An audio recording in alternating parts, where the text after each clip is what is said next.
আমাকে কিস করার চেষ্টা করে। নির্জন ঘরে ডেকে পরিচালকের বিরুদ্ধে যৌন হয়রানির অভিযোগ দিলেন অভিনেত্রী অঙ্কিতা চক্রবর্তী। পরিচালক দেবালয় ভট্টাচার্যের বিরুদ্ধে সরাসরি আইনি নোটিশ পাঠিয়েছেন বলেও জানান তিনি, যা ঘিরে শুরু হয়েছে তীব্র আলোচনার ঝড়। সেখানে আমাকে টেনে নিয়ে যায়, দেয়ালে একটা ধাক্কা মেরে আমার শোল্ডার দুটোকে।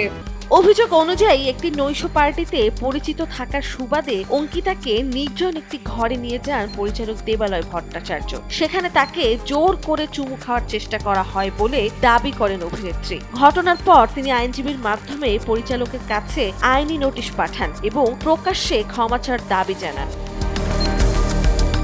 অঙ্কিতার বক্তব্য, ওই নোটিশে 7 দিনের মধ্যে সোশ্যাল মিডিয়ায় ক্ষমা চেয়ে নিজের আচরণের দায় স্বীকার করার কথা বলা হয়েছে। তা না হলে আইনি মামলা দায়ের করা হবে বলেও তিনি জানিয়েছেন। সংবাদ সম্মেলনে তিনি আরও জানান, ঘটনার পর তিনি মানসিকভাবে ভেঙে পড়েন এবং বিষয়টি প্রকাশ্যে আনতে বাধ্য হন।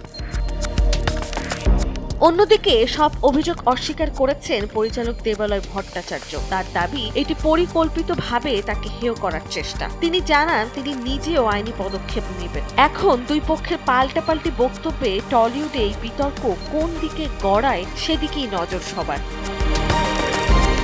নন্দিনী আহসান, সময়ের আলো। উনি কেন বিপদে পড়বেন কেন? উনি যদি কিছু নাই করে থাকেন